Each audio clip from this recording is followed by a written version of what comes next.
Hola,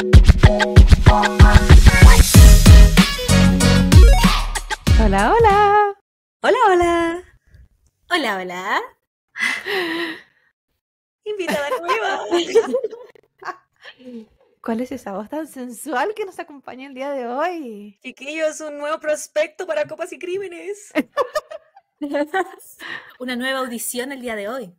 Esta Está vez, casting. nuestra invitada, la Dani, representa a las amigas de la Claudia. Porque ya no puede ser solo yo, ella también No. tiene más amigas. Pero yo juro que yo tengo amigas. La gente no me cree. Lo he tenido años tratando de demostrar que era cierto. Pero aquí está. Con la Dani somos amigas desde el colegio, ¿cierto, Dani? Bueno, como me están pagando, tengo que decir que sí. Así que... Sí, Claudia. Sí. Sí, Claudia. Desde Sí, ¿Claudia? primero medio, según el guión que me enviaste, desde primero medio. Yo quiero, chiquillos, que ustedes sepan que la Dani es la que me agarró las tetas en un supermercado. Cuando yo casi como que nos conocíamos hace muy poquito. Pero siempre hubo una química especial con la Dani. Creo que es la amiga de la Claudia, aparte de mí, por supuesto, con la que mejor me llevo. Pero en defensa de la Dani, siempre aquí defendiendo a mi Ya, parte. si tú no estabas, weona. La Javita era bastante pervertida. Era. Si el 99% de sus conversaciones eran falocéntricas. O sea, si no era del pene, era del pene. Entonces, dio esas señales y habló de que tenía silicona y empezó a entregar detalles. Entonces, ¿qué pasó? Mi amiga pensó, ¿Me emocioné? ella quizás quiere algo, heterocuriosa, no sé. Y se lanzó a querer conocer la anatomía de Javiera, a palparla Pero yo nunca dije. en un supermercado. No, Al lado de yo las me carnes. acuerdo. Yo me acuerdo de movimiento así. Me acuerdo de Yo movimiento dije así. son falsas y tú llegaste y ¡ching! Y el caballero de las carnes así, casi se rebana el dedo. No estaba tan cerca y recuerdo, me tocó la teta. Recuerdo ese suspiro. Y de ahí que ando heterocuriosa por la vida. Y yo dije, y yo no he hecho eso aún. No, porque tú me agarras el poto, po. El poto siempre. Es que nuestra poto salud de con la Claudia bienvenida. cuando nos vemos y nos saludamos, siempre hay una agarradita de potito de por medio. Sí, es que A veces todavía está ahí. bien degenerada. Yo hago un agarrón así, pero jugoso, en medio del aeropuerto, ahí sin miedo. Siempre en el aeropuerto, siempre. Con sonido y todo. Yo he dejado eso para el público para que no piense que soy una degenerada. Yo no hago eso. Solamente a mi marido. Solamente a mi De la marido. verdad rosa. ¿A tu marido le agarró los senos? No, el poto. Y otras partes. Sí, no, yo es que he tenido parejas que han sido pechugonas. ¿Cenosos? Cenosos, ¿no? Estaba buscando la palabra. Pechugones. Chicos con boobies. Abultados del... De hecho, el doctor, contando weas que no debería. El doctor de mi ex le dijo que él tenía boobies. Y él le dijo, ¿movies? Sí, no, le dijo que tenía de men boobies. Movies. Hasta el doctor lo encontró tetón y decía, yo sabía que yo no estaba sola en esto. Yo sabía que ese hombre tenía una copa más grande que la mía. ¿Y tú estabas ahí? ¿O él te contó? Él me contó muy enojado. Weona, yo no le cuento a nadie, qué vergüenza. Sí, pero era en esa época, no sé, es que no sé, me contaba su wea. Bueno, éramos pareja también, pues uno cuenta, wea. Pero eso es una red flag, Claudia. Que me cuente que tiene una teta grande. Que tenga tetas. Sí, debería haberlo tomado. Pero en su defensa, en el pasado tuve hombres sin seno. Y me fue igual de mal. Siento que los senos no son lo que tengo que usar para discriminar. Nosotras teníamos una compañera en la U, Dani, que pololeó con un hombre que tenía senos. Bueno, hasta el día de hoy los tiene. Y ella decía, nuestra compañera, y él le daba calostro. En su cara, po, weón. Sí. En su cara lo humillaba. Ahí hay un nivel de crueldad que yo, porque... Sí, porque ella le hacía bullying. Nuestra parte, no se habla de cuerpos ajenos, bla, bla, bla. Es cierto, pero uno está hablando de las parejas y ella lo decía en su cara, enfrente de él. Sí, ella lo decía de él. Y no era vergüenza. A él lo sabemos. Ella se lo reía, gozaba. él se reía. Sí, se reía, pero quizá por dentro lloraba, pero ella lo gozaba. Quizás era su modo de defensa para que no le criticaran al pololo, no sé. Así como, no, sí, yo sé, estoy asumida con su estado. Sí, no, yo sabía del estado de mi ex, pero yo nunca me burlé de él enfrente de la gente. Al contrario, sé que una pareja tirándolo para arriba, son pectorales y puro músculo. Sabemos que no. Pero él no tenía por qué saber que yo iba a hablar súper bien de él siempre. Independiente de lo que yo pensara. Hasta el día de hoy, hasta el día de hoy. Menos hoy. Que estamos hablando de sus grasas. Pero fue en los senos, su glándula mamaria. Paréntesis, para el público, para que se interiorice con nuestra relación. Mi marido era el que le hacía bullying también a la Claudia en el colegio. El marido de Daniela es el hombre de Daniela. Es aquel hombre que me apodaba labios de choro de burra. He aquí el hombre de esta historia. Aún hay gente que va en capítulos pasados y de repente me escriben labios de choro de burra. Yo no necesitaba revivir lo que me pasó en el colegio, pero como soy tan hocicona y me pongo a contar mis weas, claro, se me olvida que la gente me lo va a recordar. Eres lesa de tu cabeza. Pero oye, Dani, nos reíamos harto con él. ¿Tienes algo que contarnos? ¿Algún saludo que dar? ¿Alguna curiosidad que compartir? ¿Qué estás bebiendo, primero que todo? Pues yo me preparé para el día de hoy. De hecho, este trago lo tenía guardadito y dije, lo voy a tomar para mi cumpleaños, que es la próxima semana. Pero dije, no, lo voy a tomar antes con las chiquillas, para que vean lo mucho que las amo y las quiero. El día de hoy... A mí nomás, no a ella.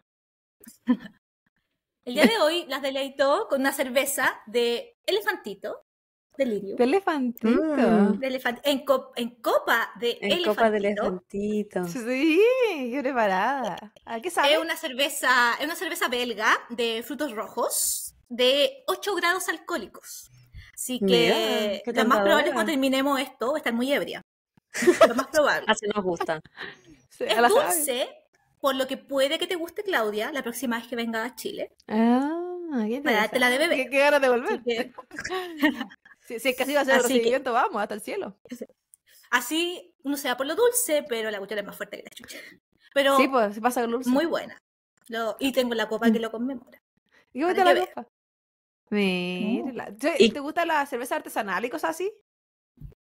Yo soy muy buena para la cerveza y otros tragos en general, pero aquí ya han pasado el Ramazzotti, pero el Saint Germain, entonces dije, no, vamos por lo tradicional, cerveza.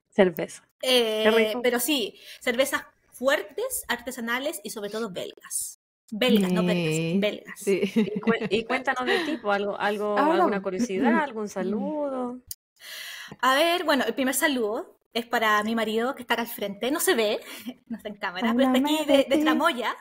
Él hizo todo esto posible, todas estas conexiones. De Tramoya. El señor de los controles. El señor de los controles, exacto. De los cablecitos. Y un saludo especial para toda la comunidad donde yo trabajo, no es sin nombres porque igual que proteger la identidad, que a todos les dije que iba a salir en este capítulo.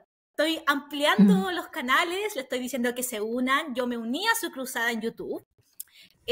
A todo el que veo, suscríbase. 5 sí, 4 no. Porque sí, ya córtenla. Sí, ahí. Así que un saludo sobre todo a mis colegas Marco y Ever. Yo sé que van a escucharme y van a aplaudir.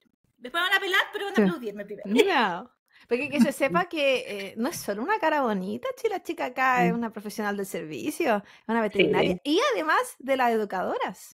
Así que una chica aquí que sabe, no como una que miente en todo, no, una chica preparada. No, pero yo traigo pura calidad acá, pura calidad. La única poco, calidad. Muy poco, pero bueno, más seguro. Escaso. Casi inexistente. Pero bueno. ¿Y tú, Claudia? Quiero saber si el día de hoy me estás decepcionando nuevamente. Porque yo vi una taza por ahí, concha tu madre. Yo también la vi. No, yo te estoy decepcionando completamente hoy día. Porque que se sepa, más adelante vamos a contar la historia, pero yo terminé los exámenes hoy día. Por lo tanto, no han sido noches de mucho sueño y yo mañana me levanto en menos de 12 horas más me levanto porque tengo que ir a trabajar, pues. Entonces yo ya después de eso, te lo juro, Javita, que me compro cositas para compartir contigo. Ahora, si tú vas, me empiezas a presionar de esta manera, no, yo no puedo, renuncio. Ya basta. No, pero era tengo reemplazo. Sí. Varias. Es cierto. Pero y ahora hasta tengo la mano de obra. ¿Y la mano de obra? ¿El ingeniero? El ingeniero, ¿verdad? No, sí, weona, yo tengo recursos. Sí. Buena persona. ¿Y tu bebita qué estás bebiendo? Yo estoy tomando un vodka con juguito de manzana. Yo iba a decir naranja, no tienes estómago para eso. Sí, sí. Oye, qué juvenil. Oye, qué teenager. Sí. Qué primer año de U. Para los que no lo saben, para otros países, yo vine informada. En Chile se abusa mucho del vodka con naranja, sobre todo entre los 15 y los 20 años, porque es barato, no deja olor, así como para que te hagan la revisión cuando llega a la casa.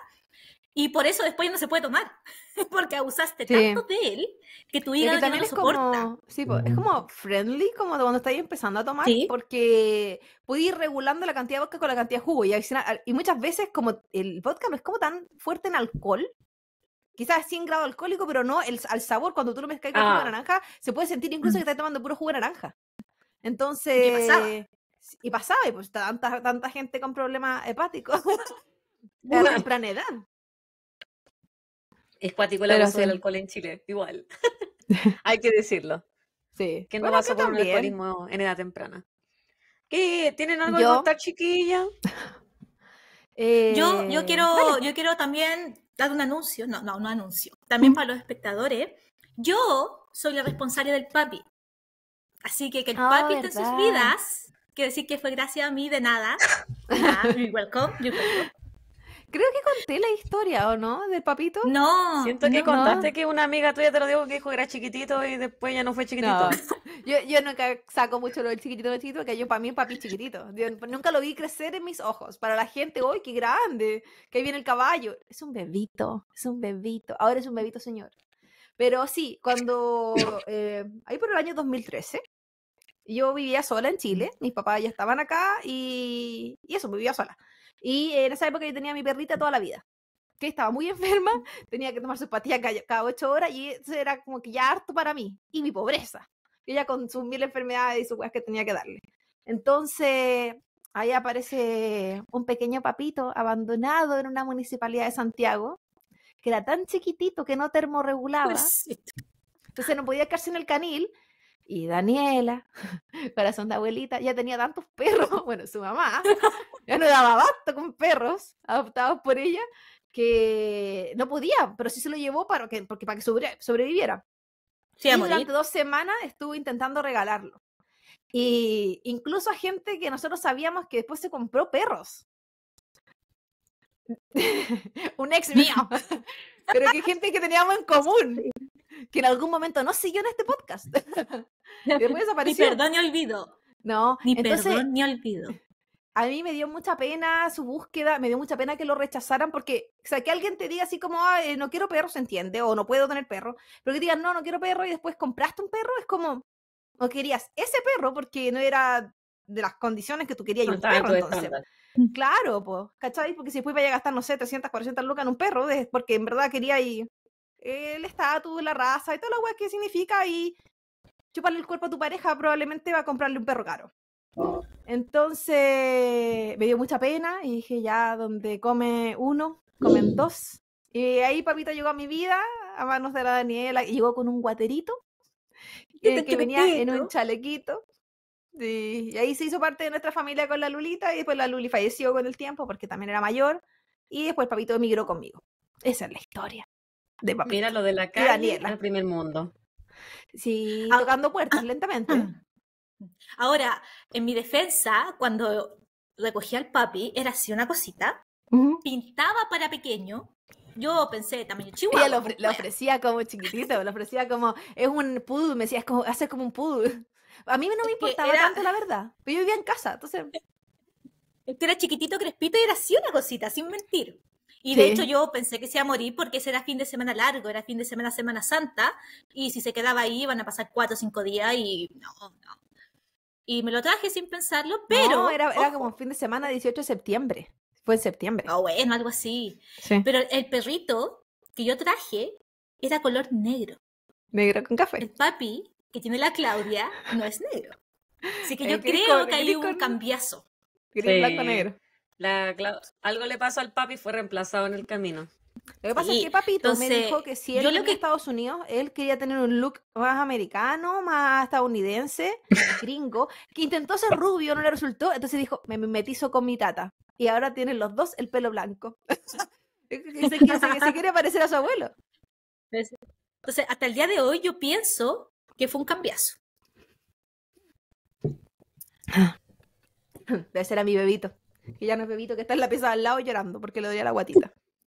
Ay, pobrecito. Pero siempre lo mismo. Así que agradezcan que tienen seguidores solo por el papi, gracias a mí. El papito. Nuevamente aportando al podcast. Que a todo esto yo fui una de las primeras seguidoras de su podcast. Yo hice todo el intento por seguirlas, pero me perdí, no decirlo, por trabajo. Me perdí, pero ya estoy casi al día. Llegué a la temporada 4. Maravilloso.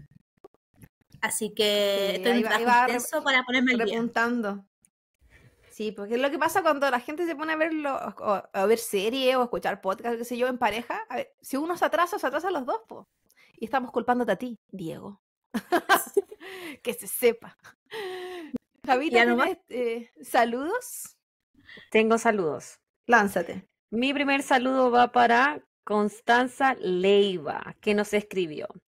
Las empecé a escuchar hace poco y me encanta. Muy choro su podcast. Me encanta el punto de vista como de mujer joven. Ja, ja, Dijo ja. Talía. Gracias por lo de joven. Gracias por lo de mujer. Gracias por lo choro, ¿no?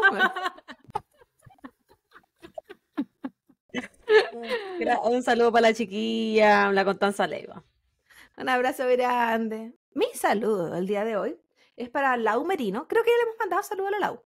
Nos escribió en el capítulo del asesinato de Tupac.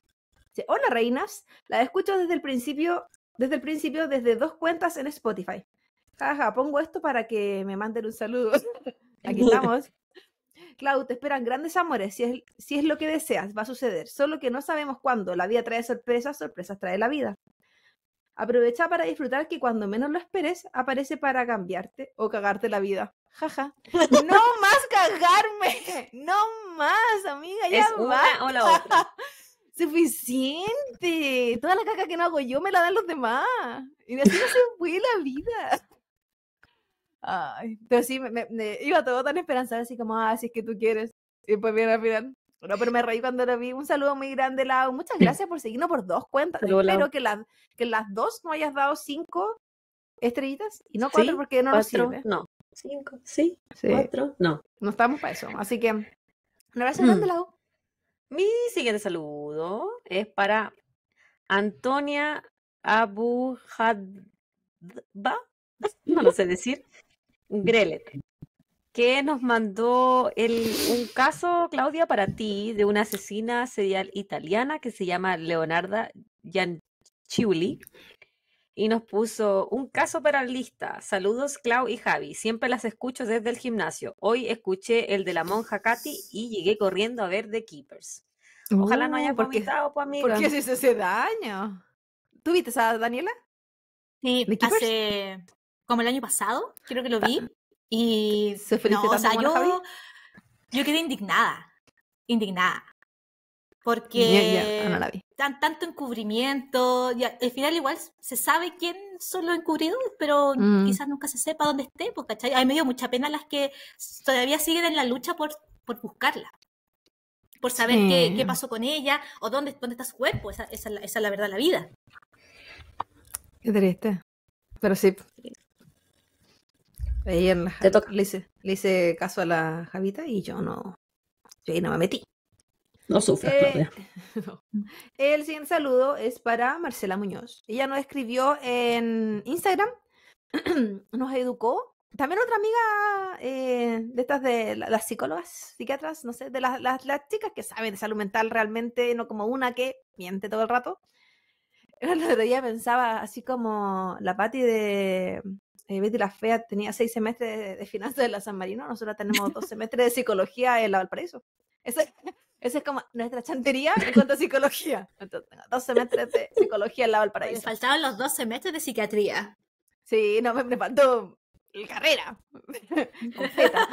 Y ahí ella nos explicó por qué no se podía diagnosticar a los adolescentes o infantes con trastornos de la personalidad y cuál era la diferencia entre trastorno de la personalidad y trastorno o cualquier otra enfermedad mental. E incluso hizo una acotación en cuanto al episodio, el último, el de Cancerbero, donde se hablaba del ataque de esquizofrenia y me puse así como que se estaba derritiendo. No era mi intención ofender, pero claro, yo intenté explicar de la manera que Natalia había dicho que era.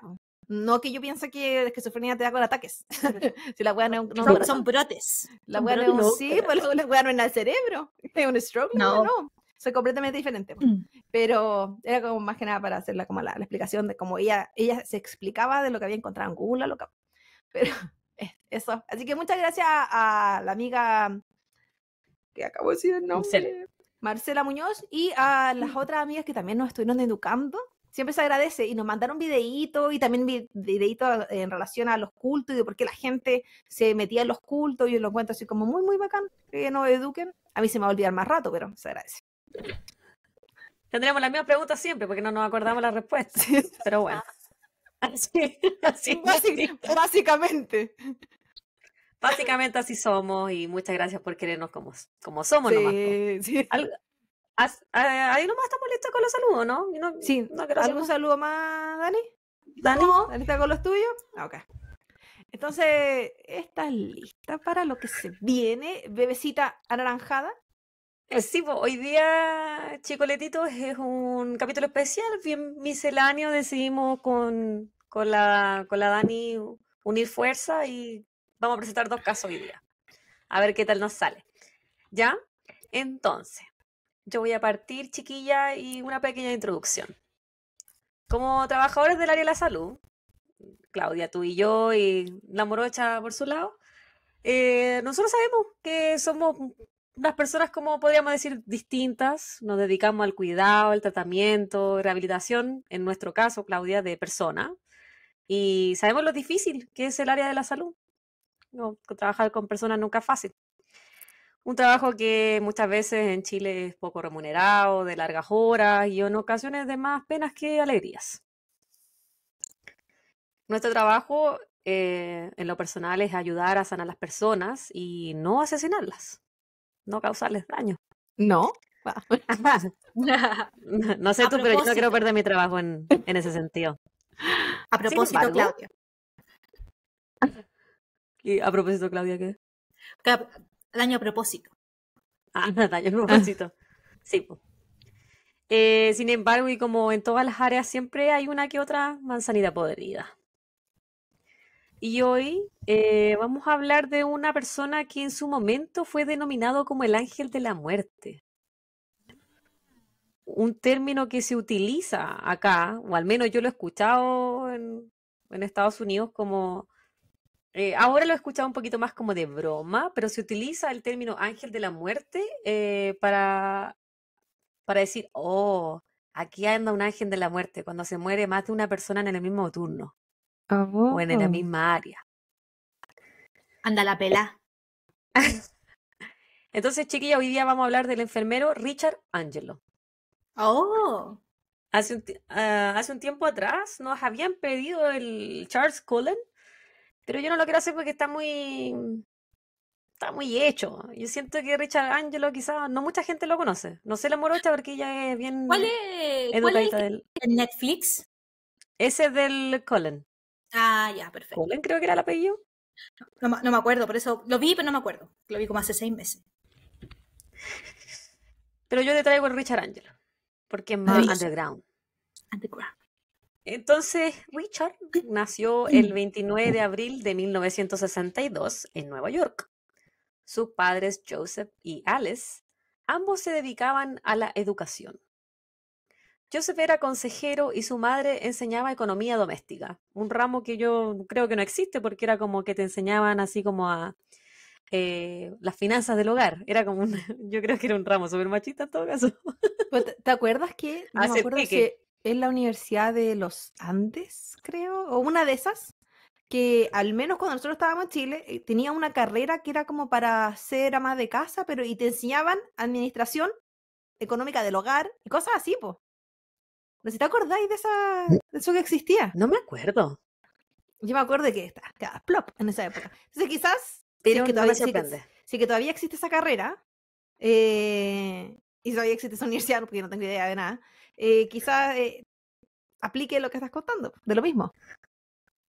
Gente que vive en Igual otra época. en la Universidad de los Andes dijiste, ¿o no? Creo que era esa. ¿La privada?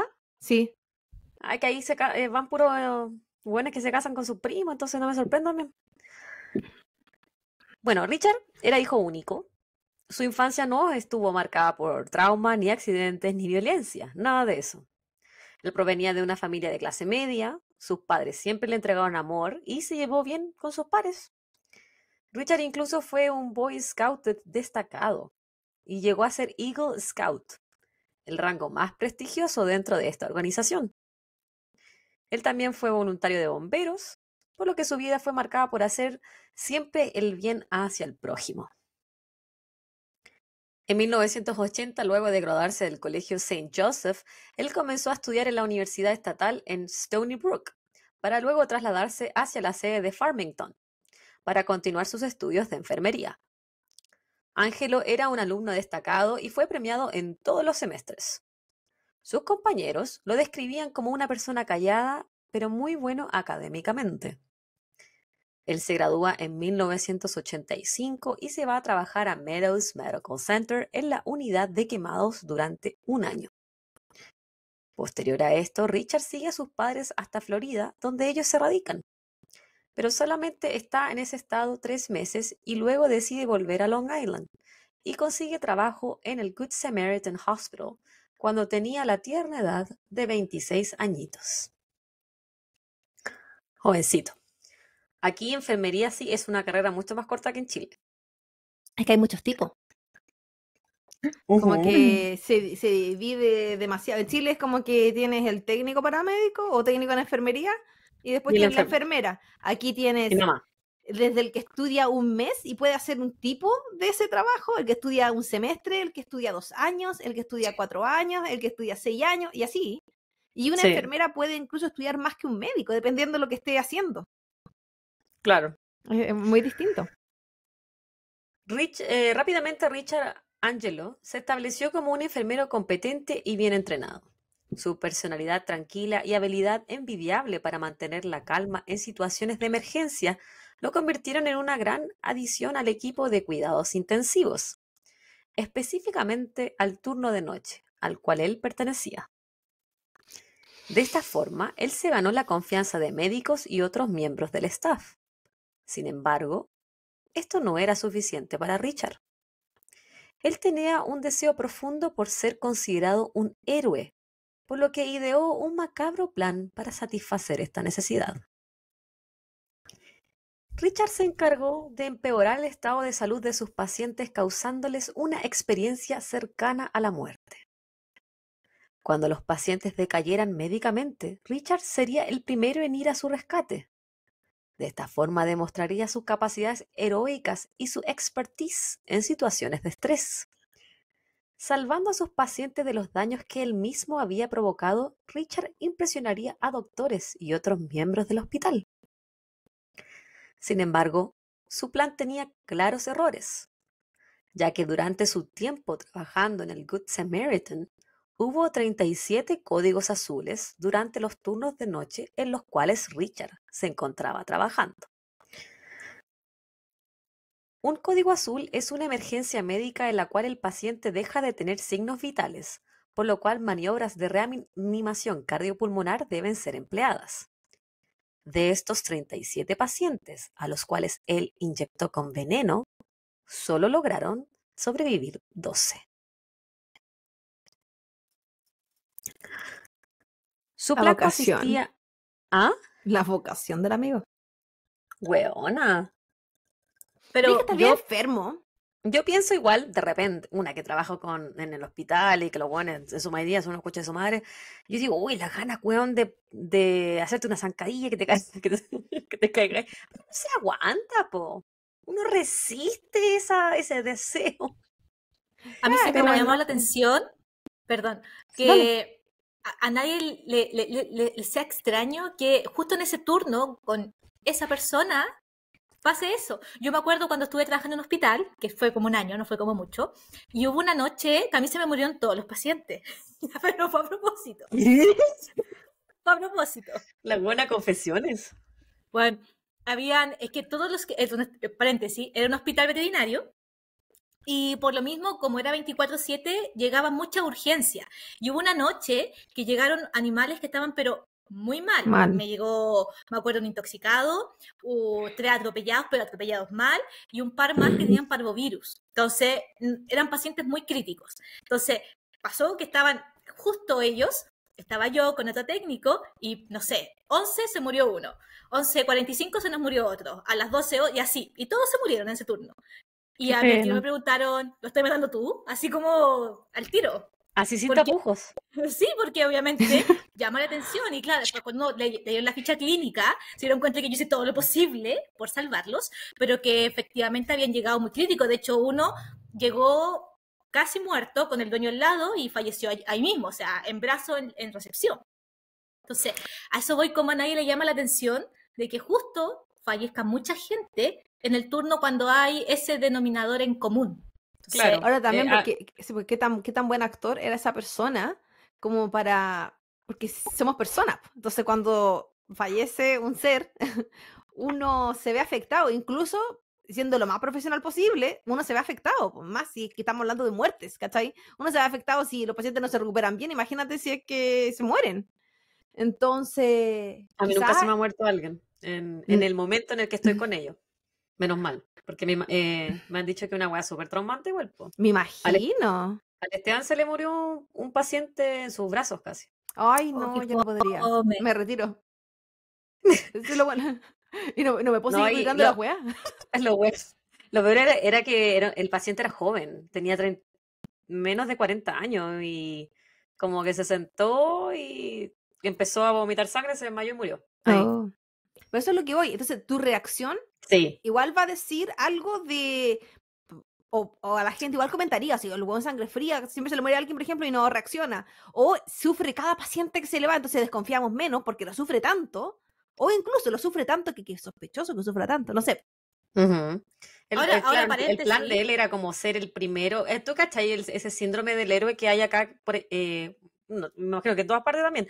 Por ejemplo, un bombero que hace incendios y es el primero en llegar, ¿cachai? Entonces, lo que él quería era eso, que se enfermara el paciente y él ser el primero en llegar y reanimarlo y soy el héroe, ¿cachai? Sí. Soy muy buen enfermero. Me imagino sonando los códigos del hospital, el primero, weón, ahí atento. Sí, pero por ejemplo, Claudia, a veces pasa cuando tú trabajas mucho en la zona de la salud, no sé, emergencia, urgencia. Se te quita la sensibilidad. Exactamente, entonces, claro, yo me acuerdo con mis primeros pacientes, yo lloraba con ellos y hasta el último día que trabajé en clínica yo lloré con ellos. Pero yo tengo colegas que llevan mucho tiempo en eso y es como ya, filo, falleció, sigamos. Sí, y se entiende. Sí, completamente. Sí. Y yo por eso ya no me dedico a eso, porque yo sufría mucho. Sí. Su plan consistía en inyectar a sus pacientes con veneno, específicamente con pabulón o bromuro de pancuronio y succinilcolina. Ambos son bloqueadores neuromusculares. El pabulón es generalmente utilizado durante anestesia general. Entre sus efectos se encuentra la relajación de la tráquea y de los músculos, lo que facilita la ventilación mecánica del paciente.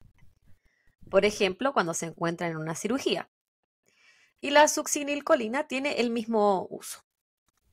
Richard se dirigía a la habitación de sus pacientes y les decía que los estaba inyectando con algo para hacerlos sentir mejor. Pero sus pacientes, luego de ser inyectados, rápidamente comenzaban a sentir una sensación de adormecimiento de su cuerpo, dificultad para respirar, pérdida del habla y por último sufrían un paro cardiorrespiratorio. ¿Y él de dónde conseguía esta weá? Se las robaba, po. Tenéis que pensar, Esto sucedió a fines de los 80. No existía la misma vigilancia en cuanto a qué medicamentos tú puedes sacar. Las máquinas eran distintas también, tal y como lo hacía el Charles Cullen, como que hacían trampa un poquito, decían que iban a sacar, no sé, un paracetamol y aprovechaban de sacar otra cosa.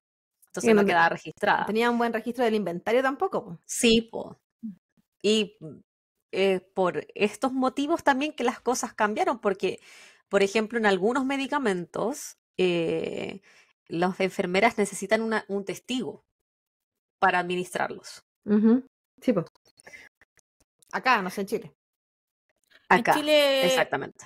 Pucha, yo hablo de la veterinaria, pero en la veterinaria está por lo menos lo que se llama esto de un medicamento bajo 4 llaves, que tú no tienes un acceso directo a eso, sino que, no sé, es un medicamento que está dentro de una caja, por ejemplo, que tiene candado.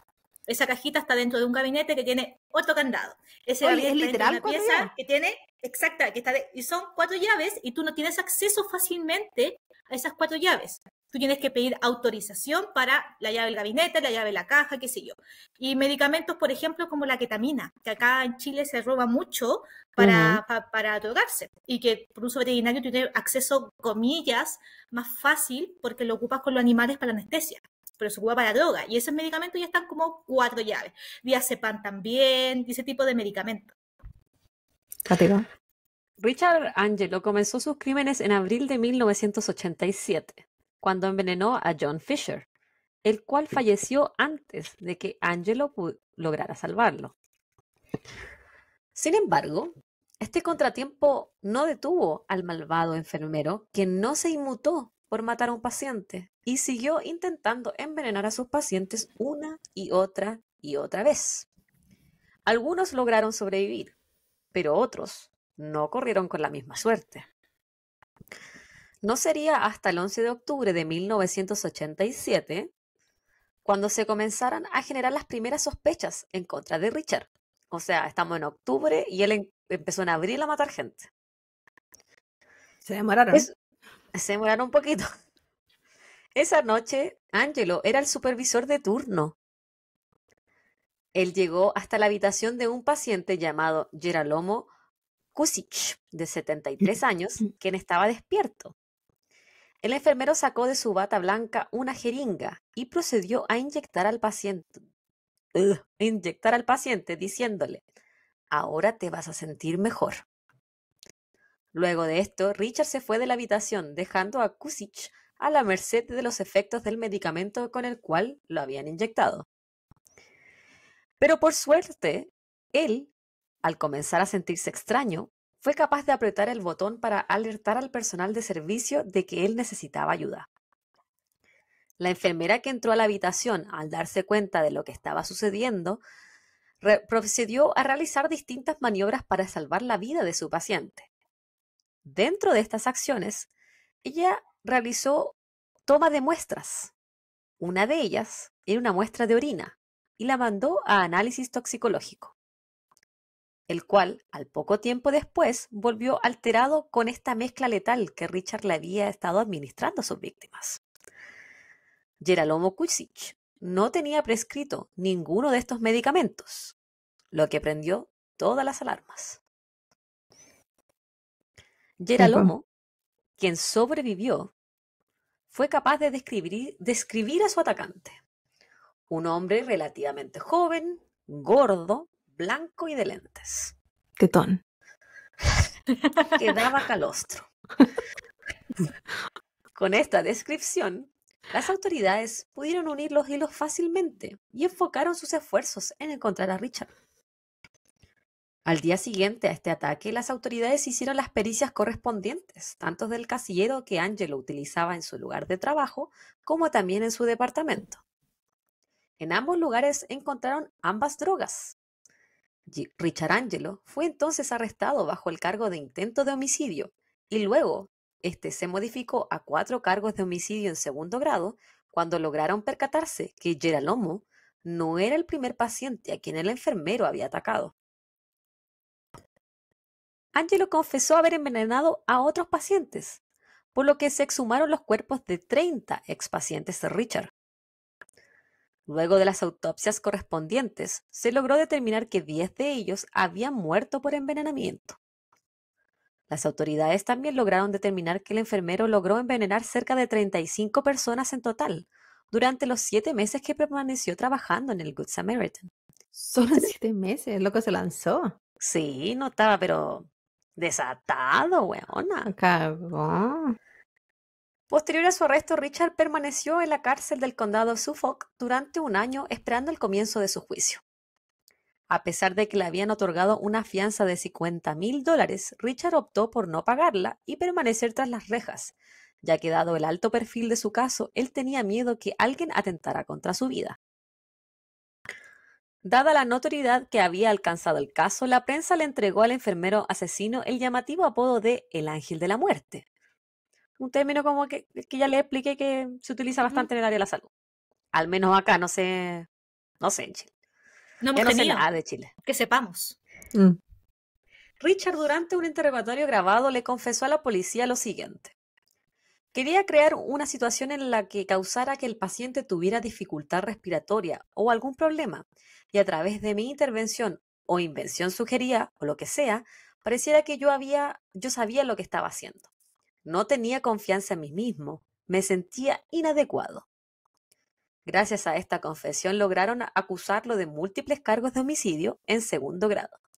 Selwyn lo hacía porque se sentía inseguro de sus habilidades. O sea, yo toda la vida, buena, desde que estoy trabajando tengo ¿cómo se llama? El síndrome del impostor. Y nada, que ando votando a la gente. Pero no solo que ¿cómo se llama? Confiar en sus habilidades o qué sé yo, sino que estaba súper enfermo. Súper enfermo el amigo. Igual siempre, algo quizás de la cultura de acá, la gente tiene una confianza muy grande en ellos mismos, en lo que hacen, lo que dicen, como que toman beneficios de la vida y los consideran sus propios derechos, como que es una wea muy de la cultura de la gente de acá, que al parecer viene desde mucho antes. Entonces, claro, y el hecho de... Es que él buscaba el reconocimiento finalmente, Sí, po. pero más encima era penca porque se le morían, po. Entonces como que buscaba el reconocimiento. Entonces era como, es raro, él no los quería matar, él quería salvarlos al causarle estas dificultades, pero era malo, o sea, ¿qué güey era un desafío? A ver, ¿a cuántos puedo salvar esta semana? Oh, se me cayeron 3, sigo. No, pues si ya como que date cuenta que en el camino que no te está resultando, no, la cagó. Ese es el momento en que la perseverancia no es lo tuyo. No, ahí no tienes que ser perseverante. Ahora, ten en cuenta que hay gente que estaba enferma, o sea, yo creo que la dosis que administraba era pareja para todos y quizá algunos tenían otra enfermedad de base y más complicado. También, jugando, así como, le vamos a poner un poquito más, un poquito menos. No sé. Así que sano el amigo no estaba. Durante el juicio que comenzó en 1989, el abogado de Richard Angelo intentó establecer la defensa de un desorden de personalidad disociativo. Esto significaba que el enfermero no era capaz de separar lo que estaba haciendo, sin tomar en consideración el riesgo en el cual ponía a sus víctimas. En otras palabras, Angelo sufría de personalidades múltiples, algo que intentaron probar con el polígrafo, el cual sí se supone que lo lograron probar, pero el juez no permitió que se usara esto como evidencia. Ahora, no sé cómo se prueba con el polígrafo que tiene personalidades múltiples, no tengo idea. Quizás siendo si era verdad o mentira lo que le preguntaban nomás. Po. ¿Es verdad que tiene personalidades múltiples? Sí, bien seguro, porque así la weá te marca. No, pero es que tener personalidades múltiples tampoco es justificación. Justifica, ¿no? Sí, tú puedes tener 150 personalidades y ninguna de ellas puede ser asesino. O sea, lo que pasa es que cuando tú tienes personalidad, no estás consciente, una personalidad no está consciente de la otra. Entonces, seguramente, cuando está en el polígrafo, le hacían preguntas, no sé, pues ya, A, B, C, y contestaba Pepito, estoy inventando. Después pasaba el rato y quizás esas mismas preguntas las respondía Anita. Y quizás la respuesta en el polígrafo ahí iba variando hasta que encontraran la personalidad que era la que mataba. Claro. Pero finalmente una persona internamente, o una de sus personalidades internamente era el asesino. Sí, pero por ejemplo, yo, Daniela, no tengo idea de que tengo una personalidad asesina. Si me ponen al polígrafo, yo decir, yo no maté a nadie. A pesar de que me están diciendo, y todas las pruebas dicen que yo sí maté a alguien.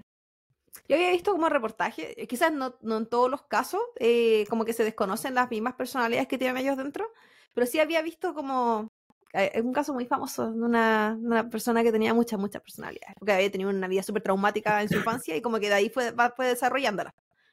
Y ella sí conocía alguna, bueno, como la personalidad principal, la original. Ella sí sabía de alguna de sus personalidades y sabía cómo eran y les temía a algunas porque sabía que algunas eran súper agresivas o les tenía mucho, le gustaba mucho a alguna de las otras.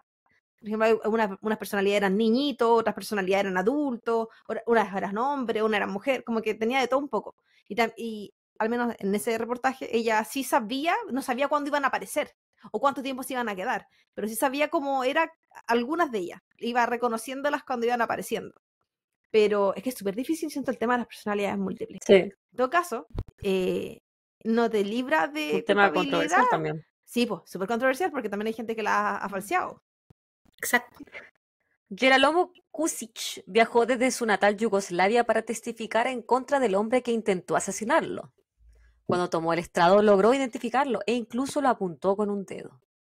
También describió el momento en que Angelo lo había inyectado con algo que se supone lo haría sentir bien, y posterior a eso, cómo comenzó a sentir ese líquido frío corriendo por sus venas que terminó causándole parálisis de sus músculos, como si estuviese muerto. El fiscal le dijo lo siguiente al jurado: Richard Angelo es nuestra peor pesadilla.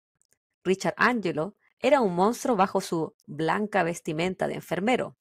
Él llevó a cabo experimentos no controlados hacia personas que no sabían y en estados de vulnerabilidad, todo para mejorar su imagen y reputación. En diciembre de 1989, Richard Angelo fue encontrado culpable de 2 cargos de asesinato, un cargo de homicidio negligente criminal y otro de homicidio involuntario. No sé por qué involuntario, porque para mí todos eran bastante voluntarios. Pero es que aún así, no eran como 30 y tantos. ¿Qué pasó con el resto? Tranquila, baby. Su sentencia llegó en enero del siguiente año. Le dieron 50 años a cadena perpetua con derecho a libertad condicional.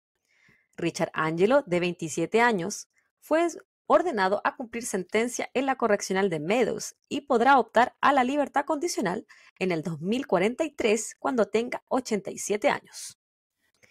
La razón por la cual, y con esto termino, no le pudieron dar más cargos de homicidio fue que en los otros cuerpos exhumados no encontraron el veneno que Richard administraba, ya que la succinilcolina en particular solo permanece en el cuerpo humano durante 24 horas. Por lo tanto, no pudieron comprobar los otros casos. Solo había sospecha. Mis referencias: idpanda.com, thoughtco.com, Profile of a Serial Killer, Richard Angelo, criminalminds.fandom.com, Murderpedia, Wikipedia, serialkillercalendar.com, peoplepale.com, grunge.com, de septiembre del 2021, New York Times, de octubre del 89, y upi.com, es un artículo de 1996. Antiguo y novedoso, sí. Sí. Y Es el caso del nunca Richard intentaron nada para mandarlo como un psiquiátrico.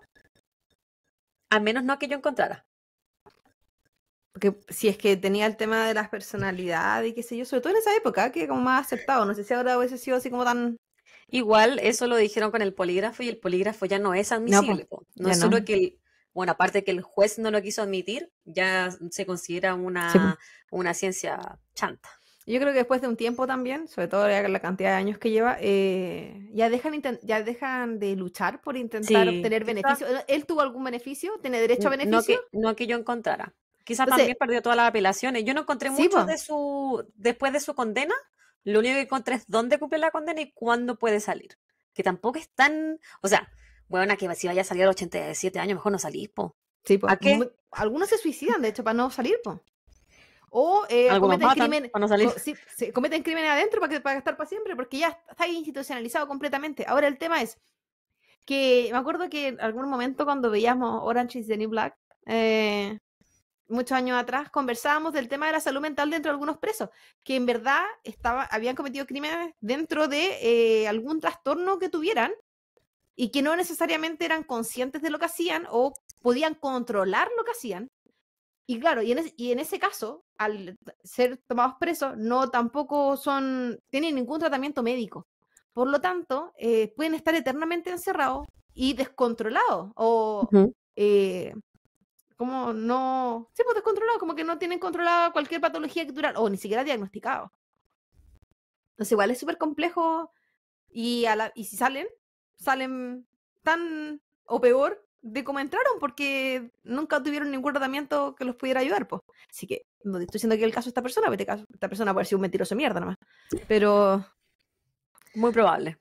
Muy probable, pero mentiroso y poco exitoso. Sí, aparte que el sistema de los diagnósticos y todo eso que hacen de repente cuando van a tomar preso a alguien, piensan que una evaluación es suficiente y de repente para trastornos que son mucho más complejos, una evaluación no te sirve, pues necesita un seguimiento.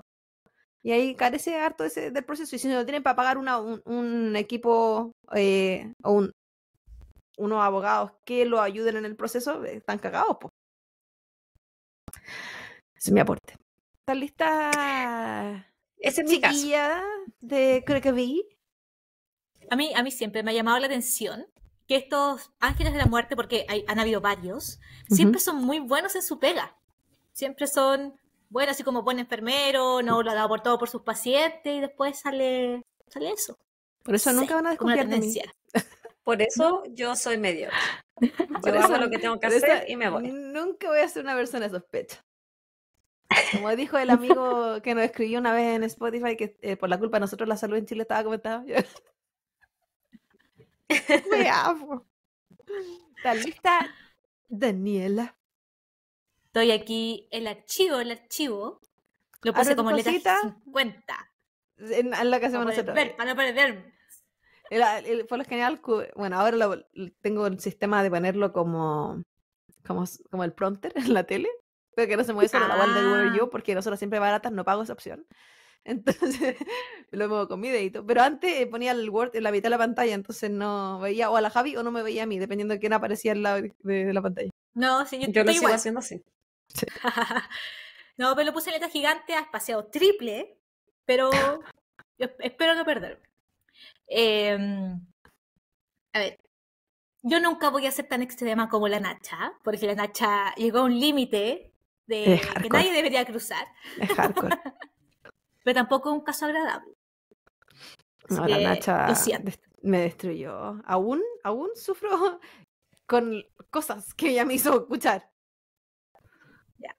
Espero no causarte pesadillas. La verdad, para este caso, yo estuve pensando mucho qué hacer. Porque yo, cuando la Javi me dijo, tienes que buscar tu nicho, yo dije, ¿cuál es mi nicho? ¿Cuál cresta es mi nicho? Y ahí la iluminación. Vaga, bueno. Mi iluminación. Recomendaciones culiadas que doy yo. Busca tu nicho. La invita y la exige más encima. Mi nicho, dije, va a ser la Claudia. Voy a inspirarme en la Claudia. Los crímenes de la Claudia. Los crímenes que la Claudia no conoce, los crímenes que la Claudia no ha hecho mucho y crímenes que la Claudia debería hacer. Entonces, porque dije, no quiero meterme tanto con la Javi, después me pega. No. Hay que temerle, a mí no. Igual lo hice, pero me dio cuco. Ya. Sí. Bueno, me decidí por este caso porque, como ustedes bien saben, voy a un poco atrasar las temporadas, pero en el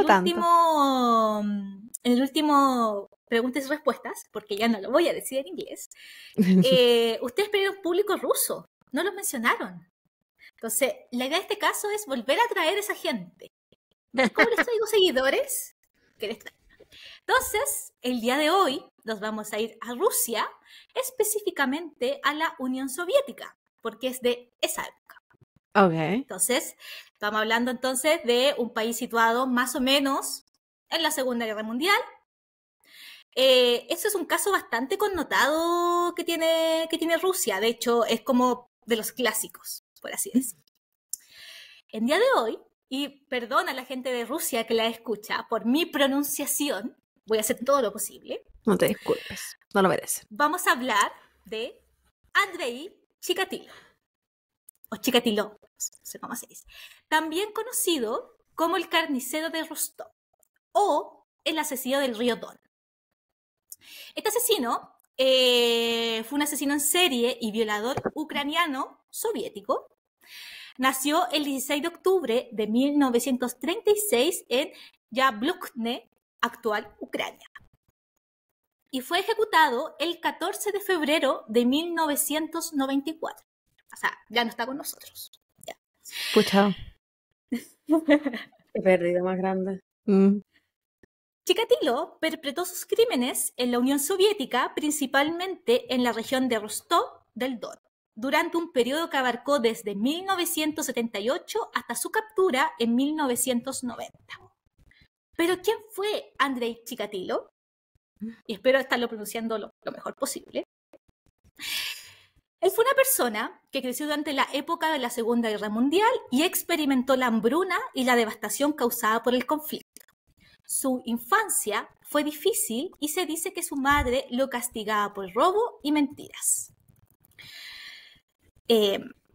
Mientras su padre, Ramón Chikatilo, caía prisionero de guerra por los nazis, la madre de Andrei, Ana Chikatilo, le contaba a menudo a él y a su hermano menor que a su hermano mayor, Stefan, lo habían raptado para comérselo. O sea, yo creo que cualquier niño que le están contando eso, igual con un trauma. Sí. O sea, Chikatilo quedó traumatizado por aquella historia. Sin embargo, a la fecha, no existe ningún documento que informe acerca del nacimiento o de la muerte de Stefan. Aunque, por aquel entonces, el secuestro y asesinato de jóvenes era de los más común debido a la falta de alimentos. El canibalismo era una práctica muy habitual. Así que, quizás. En la escuela, Chikatilo era muy introvertido, incapaz de aceptar su miopía. Por ahí, Claudia, no sé. Pucha, hay que aceptarse, aunque cueste. Y padeció enuresis nocturna, que es cuando los niños hacen pipí en la noche, generalmente por traumas, en todo caso, hasta aproximadamente los 12 años. Siempre era humillado por los otros compañeros. Cualquiera podía decirle lo que fuese, mientras él se limitaba a escuchar y aguantar. A medida que iba creciendo, se hacía más tímido con las mujeres. Aquella actitud tan pasiva y asustadiza enfadaba aún más a sus colegas que la dignidad. Aumentaba su timidez hacia las mujeres y, por tanto, reduciendo sus posibles experiencias sexuales. Algunos testimonios... Sí, pero por lo que estuve leyendo, él siempre tuvo muchos problemas con el sexo opuesto, siendo chico, siendo joven, siendo adulto, y bueno, más adelante vamos a ver que efectivamente este problema con las mujeres, que al final efectivamente fue un tema sexual, sí, lo llevó, bueno, a convertirse lamentablemente en una asesina. También, y si te me vayas en la cama hasta los 12, tampoco como que te vayas a poner activo a los 14, si todavía te pasaba pichí, ¿cachai? No podí. Yo solo estoy escuchando puras red flags de él. Es como, no me sorprende que haya terminado lo que terminó. O sea, con lo que he dicho hasta ahora. Sí, pues estamos hablando del trauma, estamos hablando del robo, de la mentira, de la mamá que piola no era, así como la mamita cariñosa. Bueno, por eso pues se pensaba que lo pegaba, porque para que el niño se hiciera pipí hasta esa edad, algo debía también estar pasando en la casa. Y ya sabemos que el papá estaba secuestrado con los niños, sí. No era causal de eso. Después sabemos si había otro hombre que podía entrar en la vida. No lo mencionan. Yo busqué y bueno, por la época no se usaba mucho tampoco que las mujeres como que rehicieran su vida. Exacto. No, pero no necesariamente que sean pareja de la mamá, sino que puede haber cualquier hombre que al ver que están como más desprotegidos, entre comillas, al no haber una figura paterna, se aprovechan de las circunstancias, o más que aprovecharse, son enfermos mentales. Bueno, no lo mencionaba, solamente hablaban como de la mamá, que muy buena crianza no hizo. Algunos testimonios apuntan a que su primera eyaculación no fue durante el acto sexual, sino tras abrazar a una chica durante unos segundos. Cuando se corrió la voz de lo sucedido, todo el mundo comenzó a mofarse de él. Se cree que aquello fue la gota que colmó el vaso. Habían despertado a la fiera. Estoy usando tantas palabras, que era como literal. Primero se corrió la voz, literal, y después la gota, literal. Pero es que, claro, la puta vivía en burlas, pero no sé hasta qué punto eso puede hacer. Estamos hablando de un niño reprimido y toda la weá, y tampoco sé a qué edad era esto, que sea tan anormal que dentro de lo reprimido que puede estar en su sexualidad y en su inicio de sexualidad, así como que, en verdad, ¿cuántas personas en la vida real su primera eyaculación es cuando con una pareja? Como que no es la realidad.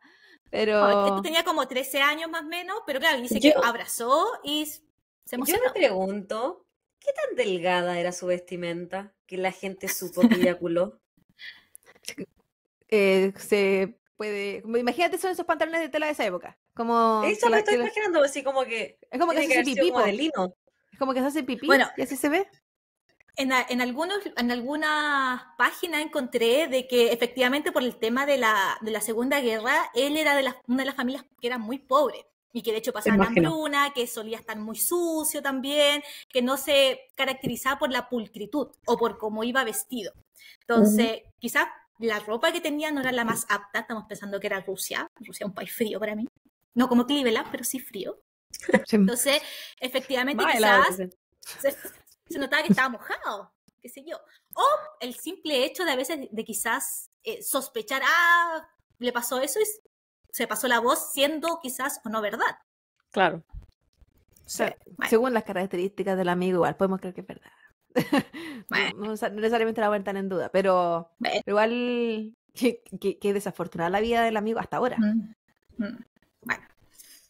Sin embargo, en la adolescencia consiguió tener una relación sentimental con una chica del pueblo, pero su impotencia sexual destruyó dicha relación. Su paso obligatorio por el ejército ruso no disminuyó su aberrante necesidad de voyerismo.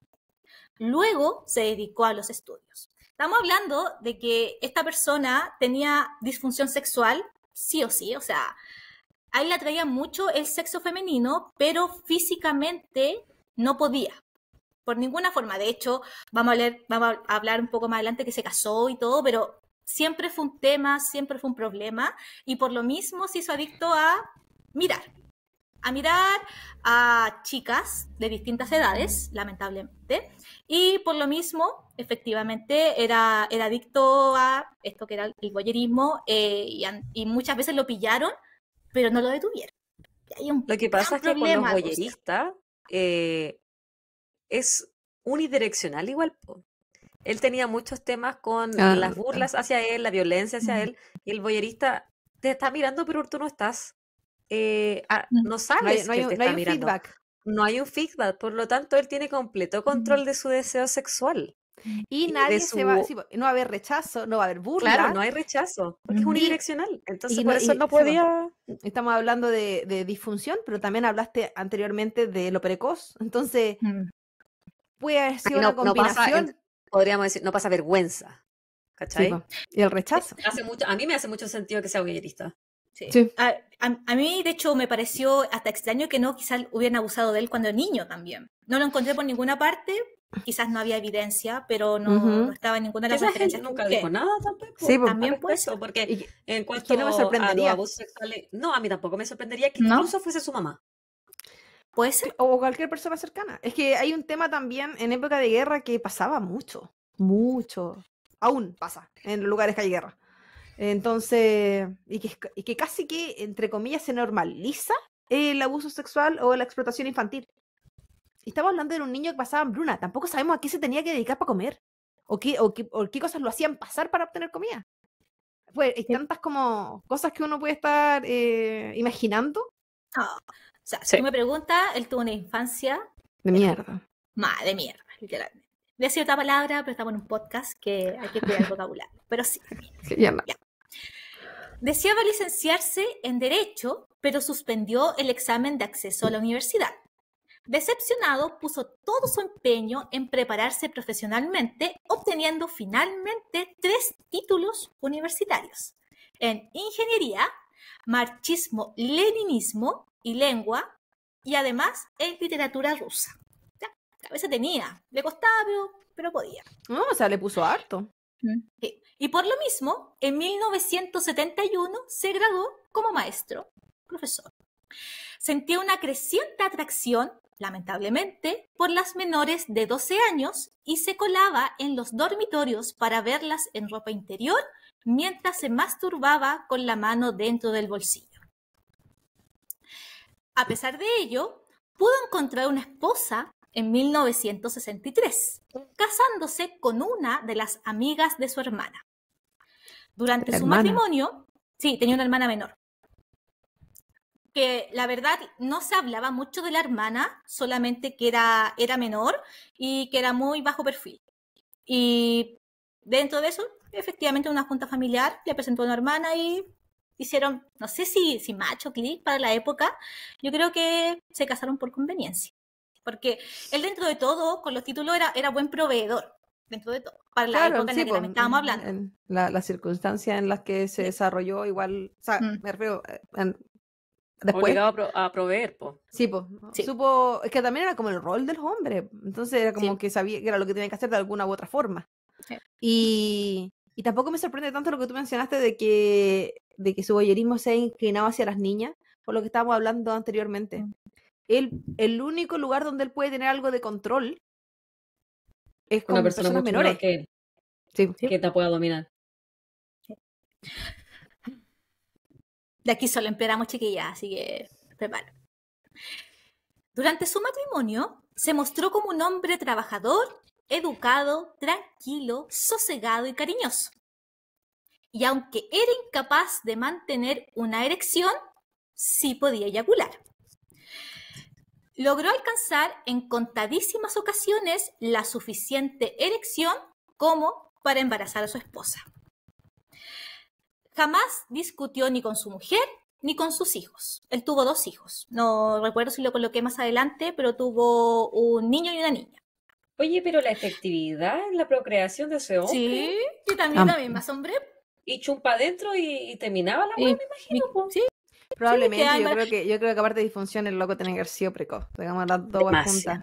Pero, ¿cómo se llama? Quizás lo intentó mucho, po. Igual qué penita la señora. Bueno. Todo lo contrario, Chikatilo aceptaba ser sumiso y obediente a las órdenes de su compañera. Macabeo. Paréntesis, yo en su condición también sería súper macabeo. Tengo disfunción eréctil, estoy casado, me acepta. Pero es que él no tenía una personalidad como para afrontar a alguien de su misma edad a su mismo nivel, po. Entonces, tampoco. Era una persona sumamente sumisa, igual si era la relación que tenía con su mamá. Exactamente. Era el perfil que él tenía. Porque podría haber sido otro tipo de persona que también viene con trauma y que toma una personalidad completamente opuesta y son estos abusadores de niños que son mucho más agresivos por lo mismo. Porque como que se rebelan en contra de lo que le hicieron. Hacen lo mismo que le hicieron de una manera diferente. Pero en el caso de él, mantuvo el perfil. El mismo perfil que estaba teniendo. Vivía, por lo tanto, con total discreción y austeridad. Se podría decir que fue un padre y esposo ejemplar. Lo único que fallaba en aquella relación era su impotencia, ya que no conseguía excitarse lo suficiente, por lo cual su sexualidad le tenía completamente frustrado. Adicionalmente a esto, el colegio para el cual trabajaba, recordemos que tenía un trabajo de maestro, de nuevo fue el centro de las burlas. Trabajando como profesor, le apodaron el ganso o el afeminado, ya que siempre iba encorvado y su cuello sobresalía más de lo normal. ¿Hay un gato por ahí? No, la hija. Yeah. ¿Por ahí, Javi? No. Dale, escucho los gritos nomás. Sí. Ya.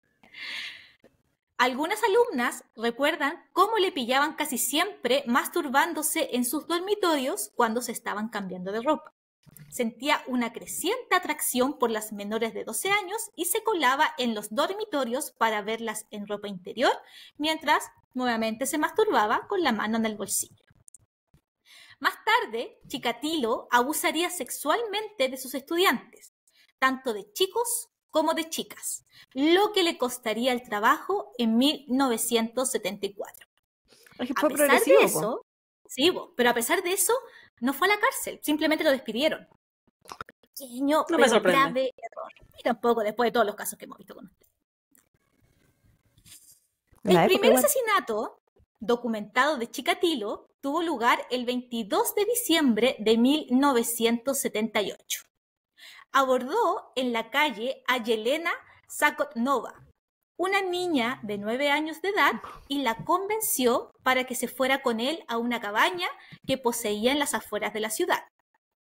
Allí intentó violarla, pero al no poder alcanzar la erección, apuñaló a la niña 3 veces en el abdomen, momento en el que eyaculó. No, mierda persona. Asqueroso.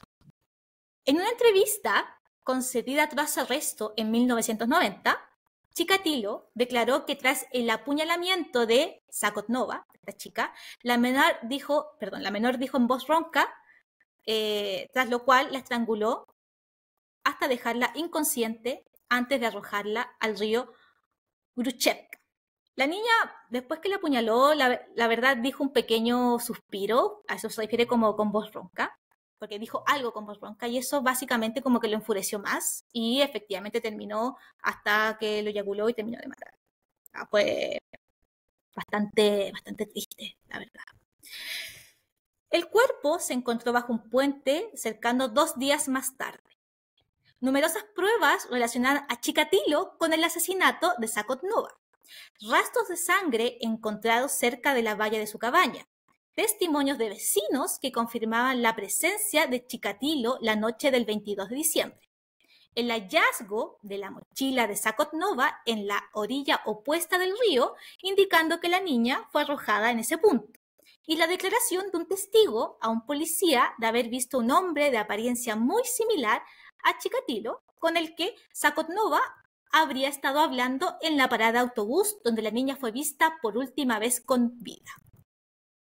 A pesar de todo, un trabajador de 25 años llamado Alexander Tkachenko, quien había estado anteriormente en prisión por la violación y asesinato de un adolescente, fue arrestado por este crimen.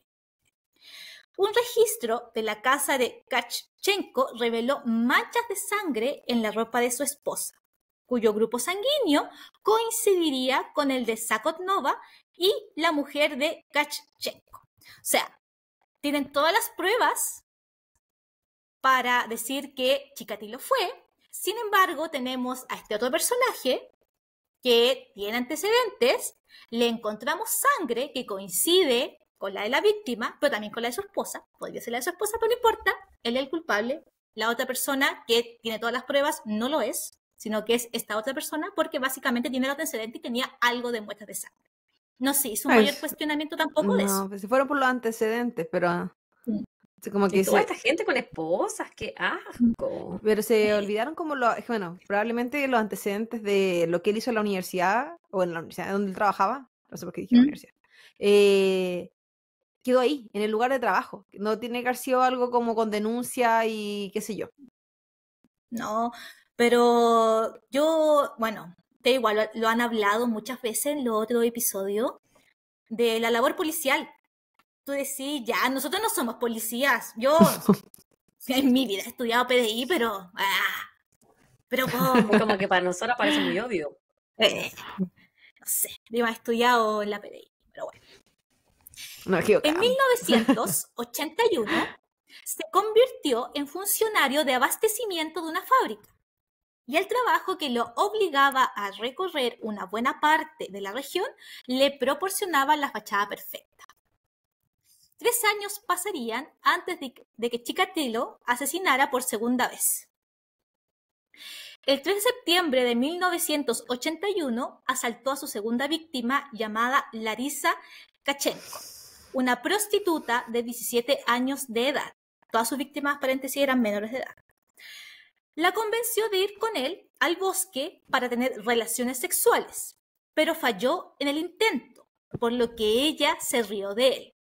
Esto lo enfureció. Estranguló a la mujer y eyaculó sobre el cadáver. Porque, Morris ¿qué clase de galán?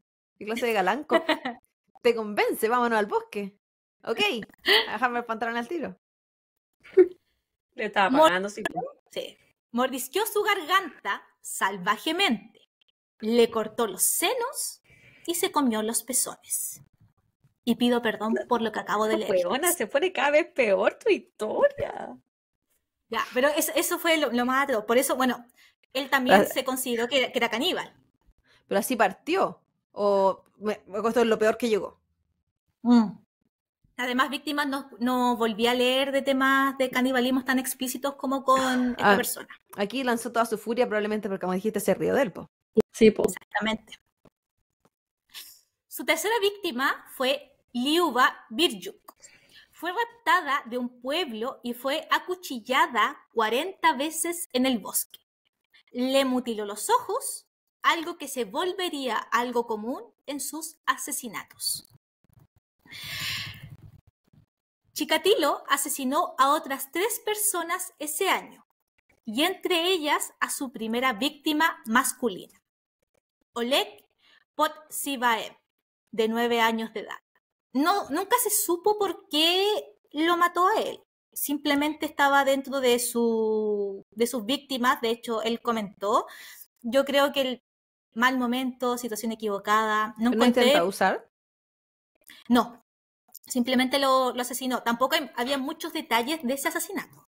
Generalmente puede ser que incluso fuera a ser que lo vio. Puede ser, no sé. Es como el único que no coincide con su modus operandi. Así. El cuerpo no se encontró, pero Chikatilo afirmó ser el responsable y que le había arrancado los genitales. ¿Al niño? Al niño. Pero insisto, es un asesinato que él dice que lo hizo, pero el cuerpo de él hasta el día de hoy no se ha recuperado. Se mencionó cuando lo arrestaron más adelante, dijo, no, yo maté a tal persona. Ah, y también a este niño que le hice esto y esto otro. Pero a diferencia de las otras víctimas, este ha sido uno de los pocos cuerpos que no se encontró, los demás sí se encontraron. El modus operandi era siempre el mismo. Sus víctimas siempre se encontraban en los bosques, con indicios de violencia y sadismo, y en ocasiones les faltaban miembros a las víctimas. Se trataba de niños, niñas y chicas jóvenes.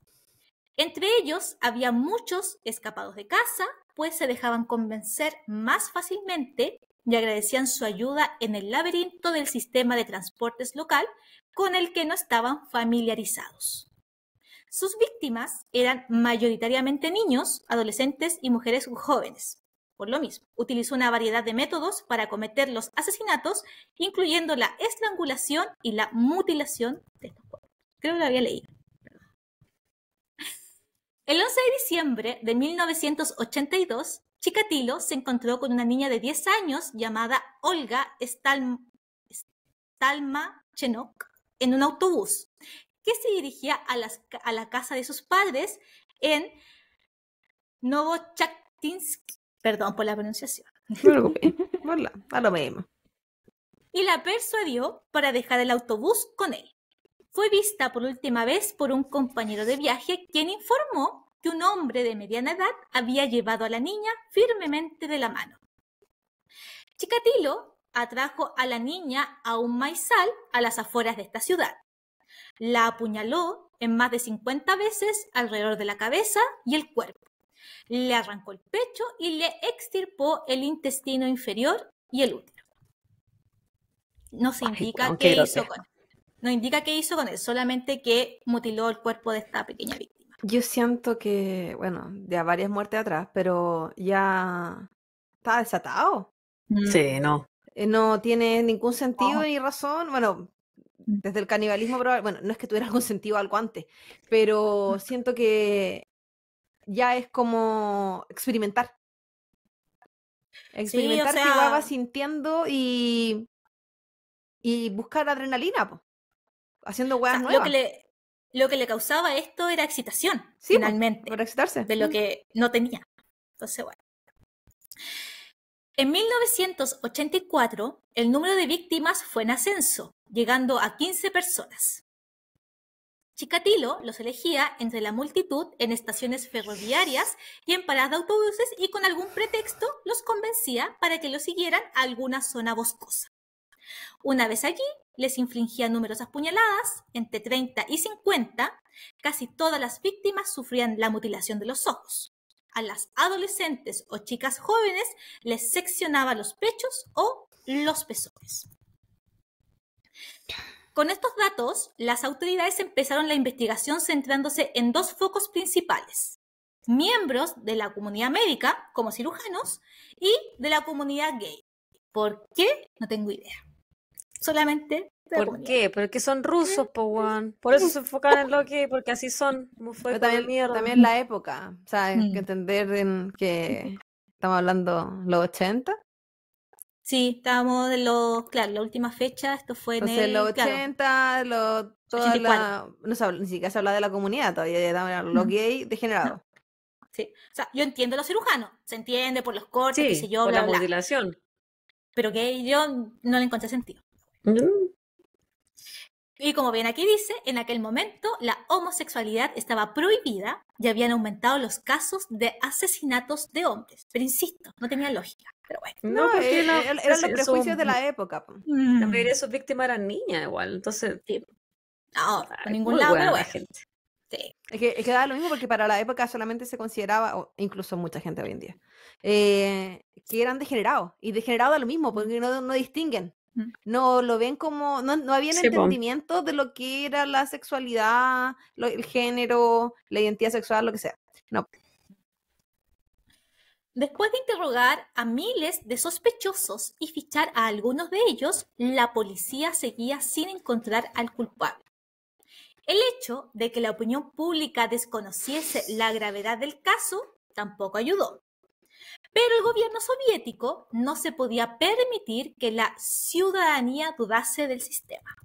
Todo está bien, no pasa nada, todo controlado. Mientras tanto, este seguía asesinando hasta que un día le detuvieron por proponerle sexo oral a una prostituta. Aquel desliz hizo que la policía registrara sus pertenencias. Encontraron un bote de vaselina, un cuchillo de cocina, una cuerda y una toalla. Parecía que habían dado con el carnicero de Rostov. Pero su sangre, porque le hicieron pericias, no correspondía con la hallada en las escenas de los crímenes. Básicamente, lo que no coincidía era el grupo sanguíneo del semen. Yo aquí aprendí de que a veces el semen puede tener rastros de sangre y puede ser diferente a tu grupo sanguíneo. ¿Verdad?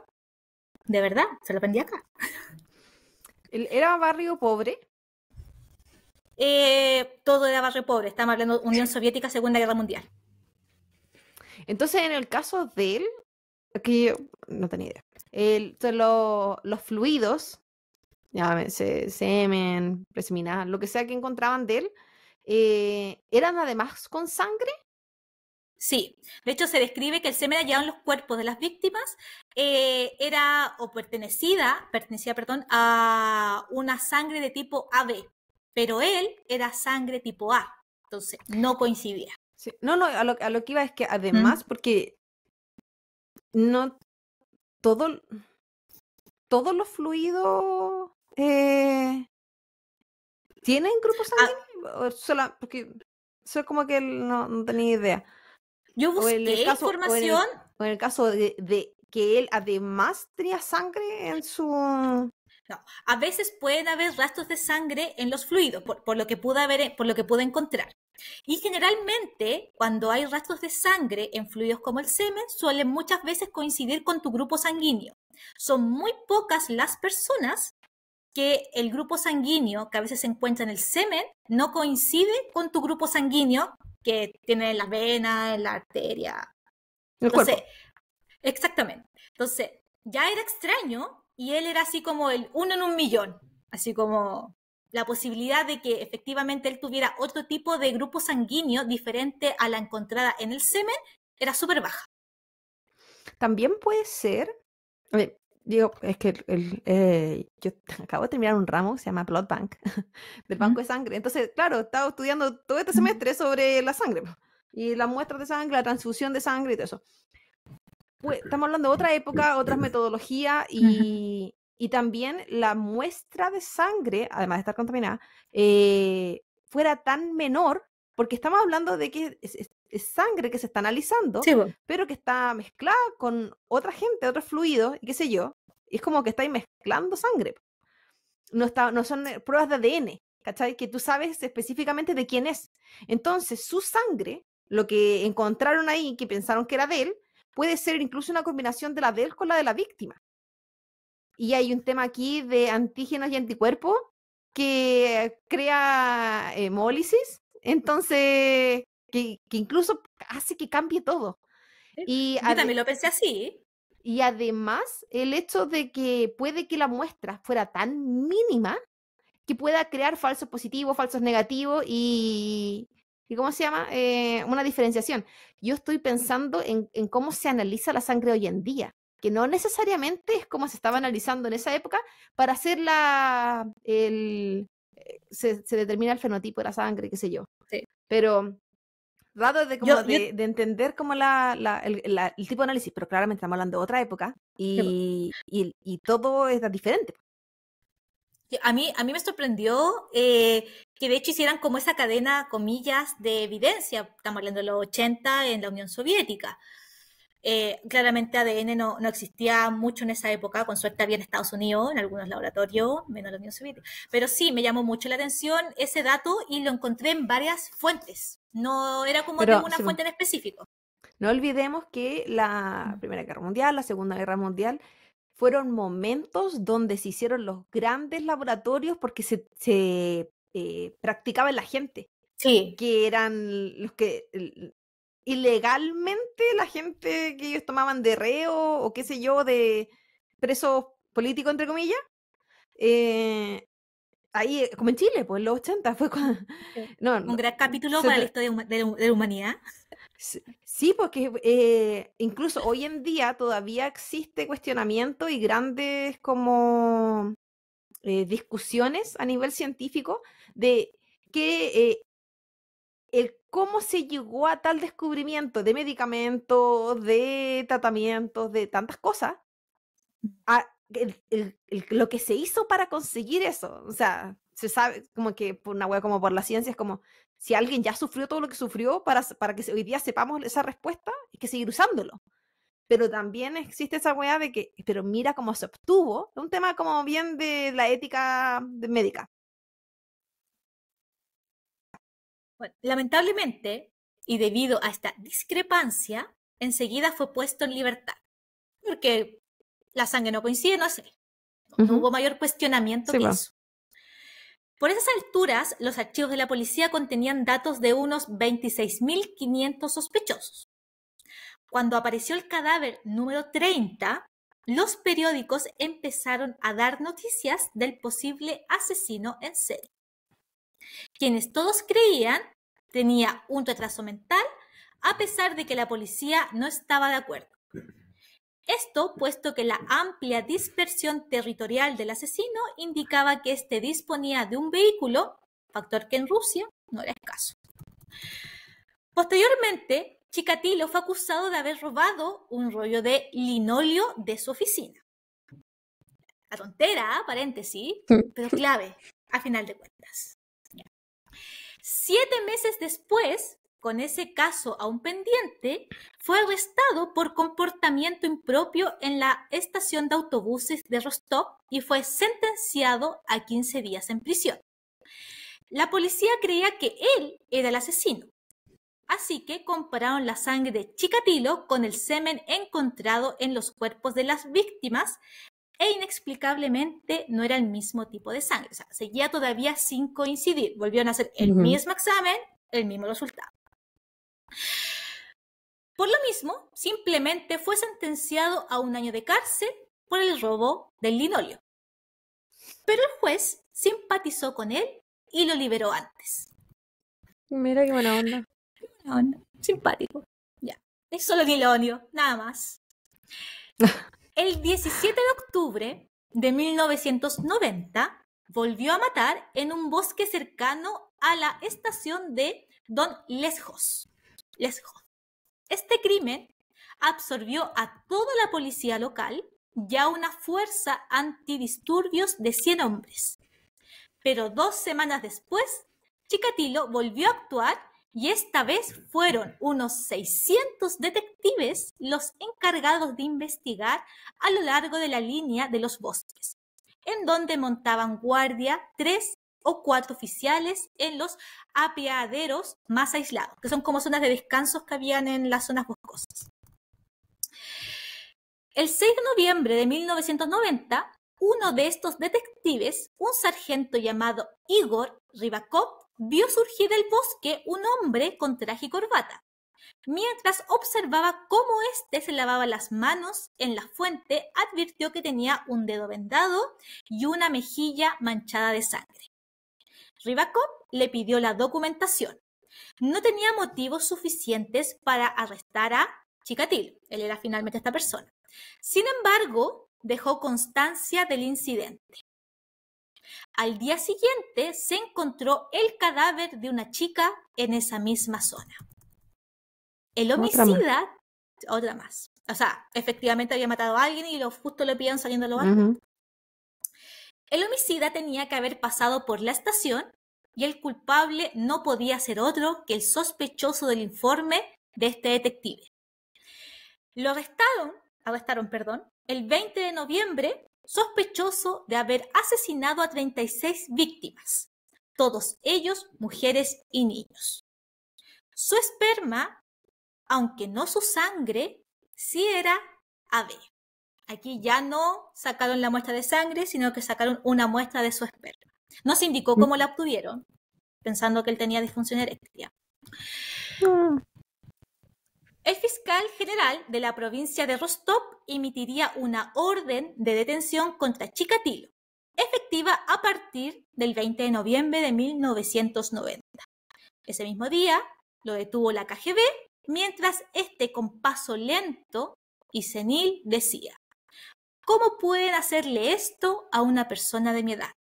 Para esa época tenía como unos 60 y algo, más o menos. O sea, tampoco viejo no era.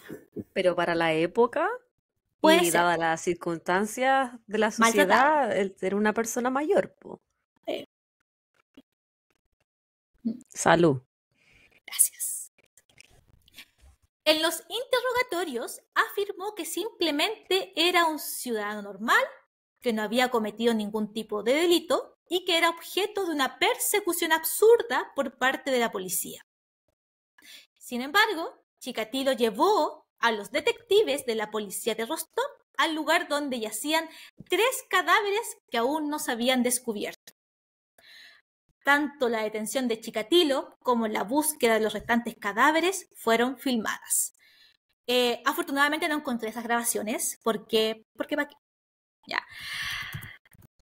El 27 de noviembre de ese mismo año prometió que estaba dispuesto a aportar pruebas de sus crímenes si no continuaba con los interrogatorios que le recordaban los detalles, y 2 días después se derrumbó ante un psiquiatra a quien acabó confesando 52 asesinatos. Posteriormente guió a los investigadores a los distintos lugares con la esperanza de que el número de muertes lo convirtieran en un espécimen de estudio científico. Voy a aclarar esto un poquitito. Él, cuando habló con el psiquiatra y cuando también posteriormente habló en el juicio, él dijo: yo tengo problemas mentales, yo sé que tengo disfunción eréctil, sé que tengo problemas sexuales, sé que maté, qué sé yo, bla, bla, bla, o por eso mismo maté. Por lo mismo, yo creo que ustedes deberían estudiarme a mí. No mandarme a la cárcel, sino al psiquiátrico, y estudiarme porque yo soy una persona fuera de lo común. Ese era como un poco su defensa, su argumento para no ir directamente a la cárcel. Es más, escribió una declaración firmada para el fiscal general que decía, abro comillas: me detuvieron el 20 de noviembre de 1990. y he permanecido bajo custodia desde entonces. Quiero exponer mis sentimientos con sinceridad. Me hallo en un estado de profunda depresión y reconozco que tengo impulsos sexuales perturbados. Por eso he cometido ciertos actos. Anteriormente busqué ayuda psiquiátrica por mis dolores de cabeza, por la pérdida de memoria, el insomnio y los trastornos sexuales. Pero los tratamientos que me aplicaron o que yo puse en práctica no dieron resultado. No sé en qué momento fue, solamente fue algo de lo que él alegó en esa instancia. Lo que la policía dedujo de esta declaración es que el asesino trataba de buscarse una posible salida, alegando una enfermedad mental, una obsesión de tratamiento psiquiátrico. Bien. Chikatilo fue acusado de 53 asesinatos agravados. Muchas de sus víctimas fueron emasculadas vivas, castradas. Los psiquiatras del Instituto Sevsky, no obstante, lo veían como un sádico prudente que no sufría ningún trastorno que pudiera impedirle ver que sus actos estaban mal, que eran actos premeditados. Los padres de sus víctimas presentes en la sala de audiencia estaban comprensiblemente alterados, viendo de frente al asesino de sus hijos. Pedían que les dejaran lincharlo y por eso Chikatilo estuvo durante el juicio dentro de una especie de jaula de hierro. Ante el diagnóstico psiquiátrico, en octubre de 1991, se dieron a conocer sus conclusiones diagnosticando que el asesino estaba legalmente cuerdo. El juicio de Andrei Chikatilo se inició en abril de 1992 y duraría hasta octubre de ese mismo año. Con la cabeza rasurada, presenció su juicio desde un cubículo de metal para mantenerlo a salvo de la multitud enfurecida. El primer día deleitó a los fotógrafos esgrimiendo una revista porno, pero más tarde, abatido, se quitó la ropa y meneó su pene gritando: «Fíjense, qué inutilidad, ¿qué piensan que iba a hacer con esto?», haciendo alusión a su pene. Mientras lo meneaba. Mientras lo meneaba. Y esa lo meneaba así como cuando se pegan con una pierna en la otra. Así. Era como un te paseo. Está como bailando, claro. O le ponen la mano así. Como sí, la wea que mandáis tú en WhatsApp. Haciendo alusión básicamente que por culpa de eso no tuvo otra opción. Bueno. Claro. Los jueces no dudaron en anunciar el veredicto que había nominado, ¿cierto?, el 15 de octubre de 1992 y finalmente fue sentenciado a la pena de muerte. Y llevado es que después de ese papelón igual que hizo... No, si era culpable por todos lados. Yo creo que lo mejor que hicieron los psiquiatras es decir que él estaba de acuerdo, que él no tenía ningún problema, o sea, tenía un problema, pero nada que no impidiera que fuera declarado culpable o sentenciado. Claro.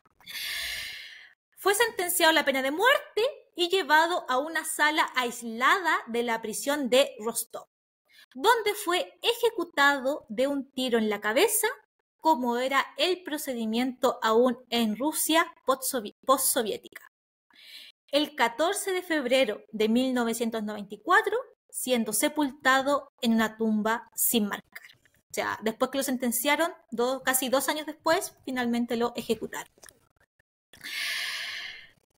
El caso de Andrei Chikatilo es recordado como uno de los peores episodios de asesinato en serie en la Unión Soviética.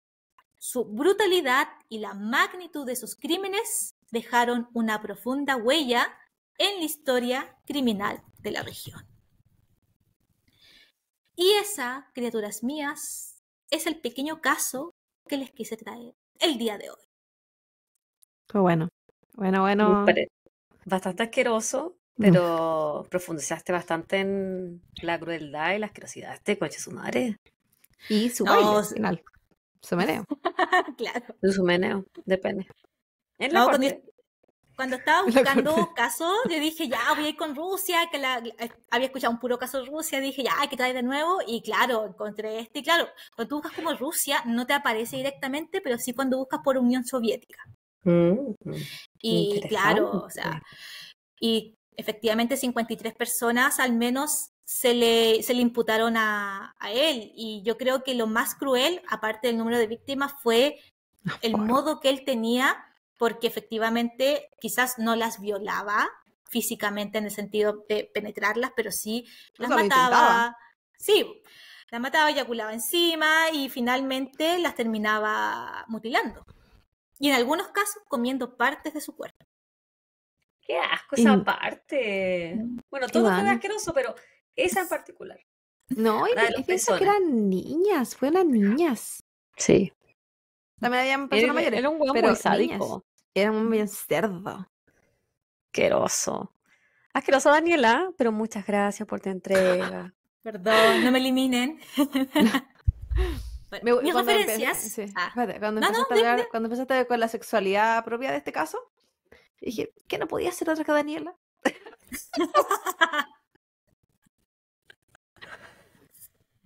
Pero mira, es un caso que tú ya no tienes que hacer, Claudia. Sí, no, yo lo agradezco, porque son imágenes que yo no quería en mi mente. Bueno.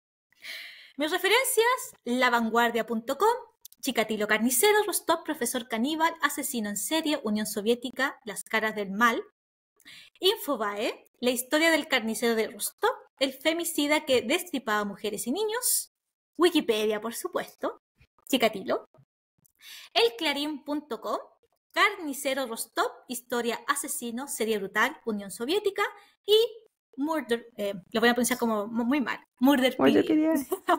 Chikatilo, Murderpedia. Lo dijiste bien. Lo dijiste bien. Gracias. Estuvo bueno. Bien. Tú dijiste que era cortito, yo no lo encontré tan cortito. Ay, perdón. Casi la no, dejo sí, no, estaba piola. 2.600 palabras. No, súper bien. Me gustó harto cómo contaste esta historia novedosa para nosotros, la Unión Soviética. La Claudia ha hecho casos de Rusia, pero es un país al cual nosotros no viajamos constantemente y que ganas de no viajar también. No, y estamos hablando de otros tiempos, pues ya no se llama la URSS. Y mientras Daniela terminaba de exponer su caso y yo ya había bloqueado parte de lo que estaba contando ella, porque para sobrevivir no tenía que bloquear, me puse a leer un poco sobre lo que estaba hablando antes, porque yo siempre que me quedo pegada con los temas. ¿El tema del semen? Del semen, sí. Del semen, con claro, la sangre. No es un examen de sangre del semen, porque el semen no contiene sangre, si es que fuera el caso de que no había sangre presente, como tú estabas mencionando, sino que un examen se hace genético para ver el tipo de, entre comillas, sangre que está presente. Pero el semen lo que tiene es células, los gametos, y lo que explicaba es que, ya, término científico, que son haploides versus el resto de la sangre que tiene células diploides. Es decir, que se le va a el fenotipo de lo que se expresa, digamos, del gen, es 1, versus en la sangre que se expresan 2. Por lo tanto, se le expresaba, como tú misma bien dijiste, por ejemplo, solo la A.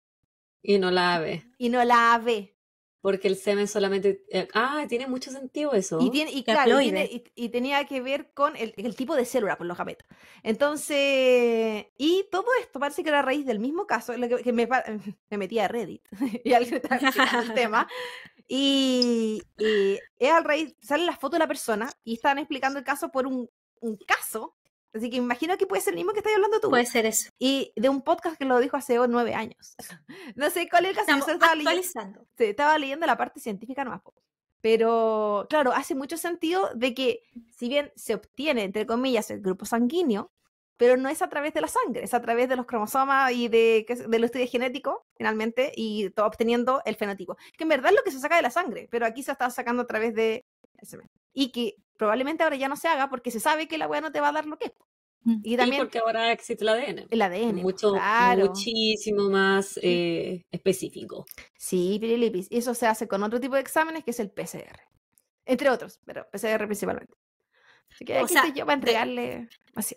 Quizás si se hubiera sabido quizás esa información, lo hubieran detenido antes y quizás, no sé, 20 víctimas menos. Sí, probablemente. O es que también la tecnología po, va cambiando y los avances y qué sé yo, ese tipo de información. Porque, por ejemplo, yo en el libro entero que me tuve que mamar este semestre no hablaba de eso. Porque nadie hace un examen de sangre en el semen, po. Entonces, porque ya está la tecnología, pero se hizo en algún momento, pues se evaluaron fluidos de manera diferente.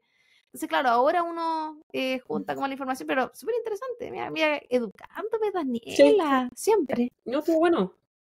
Varia información Sí, y bien distinta, novedosa. cerdo. Asqueroso. A mí Sí, me pero- dio, Sí.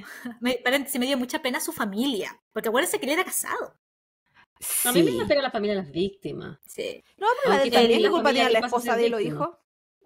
Bueno, salía él que la esposa se divorció de él un poco antes del juicio, que o sea, lo habían arrestado y ahí la mina dijo ya, no más. Yo creo que igual debía haber visto, cachado algo. No, Sí. porque si tú igual has contado que él lo que era súper sumiso en la casa, era como mandoneado. Entonces, él tenía la doble vida, po. Tenía el degenerado asqueroso en la calle y en la casa era así, mi amor. ¿Cachai? O sea, hacía como. No daba tanto para que la esposa pudiera sospechar, porque finalmente en la casa, y probablemente habrá sido, no sé, papá ejemplar. ¿Cachai? No sé. Probable. Bueno, la esposa se separó y de hecho una vez de que él estuvo en juicio, fue sentenciado, efectivamente la gente tenía tanto odio hacia él, pero no podía acceder a él porque estaba tras las rejas, qué sé yo, que se fue contra la familia. La familia terminó huyendo de esa ciudad, se tuvo que cambiar el apellido. La esposa volvió a su apellido de soltera y los hijos también cambiaron su apellido por el apellido materno porque si no lo seguían relacionando con él. Leí que efectivamente la esposa después nunca tuvo más contacto, finalmente falleció. La hija, porque tuvo un hijo y una hija, la hija hace mucho tiempo había dejado de tener contacto con él porque él se intentó también propasar con uno de los hijos de la hija, uno de sus nietos. Asqueroso. Y ahí la hija, asqueroso. Y ahí la hija dijo, ¿Por no, qué chao. Es que ya estaba desatado, si estaba desatado lo enfermo. ¿Él se casó antes o después de que lo echaran de la pega? De la pega de maestro, antes. Entonces me hubiese separado. Eso, pues te voy a decir, la esposa, ¿cómo no va a saber que lo echaron por degenerado? Pero es que si no había también registros de por qué lo echaron, él podría haber dicho que lo echaron por cualquier hueá, pues. Tampoco había hueás legales, entonces puede haber dicho incluso es mentira. Claro, aparte que generalmente la gente como le cree a ciegas, po, a tu pareja. Sí, Se queman no, a los bolsos por los guanes. el perfil de proveedor y hombre sumiso. así como, ¿cómo él va a hacer eso si es tan ¿Cómo bueno? él si ni se le para? ¿Cómo él? Sí, me he penetrado 2 veces en la vida. Y tuvo suerte. Sí. Como el mismo él mostrando su pilín Dani, diciendo si esto no sirve, ¿qué querían que hiciera? No tuve otra opción. Asqueroso y ahueonado. Me gustó este episodio bien misceláneo que hicimos. Que Sí. no tenemos seguridad cuándo va a ser lanzado a la vida. Porque nosotros estamos jugando con las fechas. Jugando con las fechas. Puede ser Navidad. Quizás estemos Navidad en enero. Sí. O puede ser en enero. No lo sabemos. Sí, o puede que. Igual dejo el árbol como hasta febrero, así que no va a haber mucha diferencia. Siempre puede haber una segunda invitación. Aparte tenemos que ver las chicas, las demás chiquillas, sí, cuando van a estar disponibles, cuando no. Obviamente se extiende la invitación, Daniela, pues excelente, cuando la prueba. Cuando las chiquillas quieran grabar o qué sé yo. Tiene un vocabulario mucho mejor que el de nosotras, es más decente que nosotras. ¿Qué pasa? Nosotros igual tenemos vocabulario. Javiera Carolina, ¿iniciaste? ¿Fue en esta parte de la grabación o en la primera que dijiste choro muchas veces? Fue previo a la grabación. No, previo. Estábamos grabando. Entonces, yo qué otra más. Mírala, me ofende. Sí. No, si con esta buena no se puede trabajar, llega tarde. La Javiera se creía Talía. La hora. La gente no tiene por qué saber. La gente no tiene por qué saber que la Javi había dicho esa palabra como 20 veces antes de la grabación. Ya, demasiadas veces. Talía. Javiera Talía. Vamos a dar por terminado este episodio. Chiquillos, esperamos que les haya gustado nuestra nueva invitada, la Dani. Escríbanos 5 sí, 4 no, pónganle me gusta, etiquétenos en su historia. Díganos qué les parece este nuevo reemplazo de la Claudia. en caso de que ella deje de existir por voluntad. Y muchas gracias, Dani, nuevamente por unirte a nosotras, por la buena onda, la disposición, la flexibilidad y tu entrega tan veloz de que sacaste estos capítulos. Sí. No es que yo ya quería participar. No es que lo hubiese tenías que todo de antes, por si acaso. Por si me inventaba. Sí. No, No, mira, pero- la invitación y se sacó 3. ¡Tinte! Tengo un problema de ansiedad. Sí, no, bienvenida al club. No, tenía otro, o sea, no tiene por qué salir la gente, que estaba construyendo, pero después me di cuenta que la Javi lo había hecho. De hecho, claro, como vamos atrasados, pues todavía no sí, descubre. es que porque insisto, cuando la Javi me dijo, busca tu nicho, yo dije, ¿cuál es mi nicho? No sabía. ¿Cuál es mi nicho? La Javi, qué weona. Ya, Sí, Claudia, despídete. Y ahora, Tu ¿cómo, guagua está llorando. sí, ahora, ¿cómo identificas tu nicho? ¿Qué es para ti tu nicho ahora? ¿Van a ser los Tú, asquerosos? Claudia. Lo mismo que yo. Bienvenida a mi... Sí. Eternamente hermanas. Quiero probar algo, espérate, un segundo antes que nos despidamos, que tengo unos botones acá y quiero saber si funciona. Entonces, si no, esta parte pues la puedo cortar. Espérate. Uy, ¿qué es lo que querés hacer? Es que no suena. ¿Quieres jugar? Que no suena.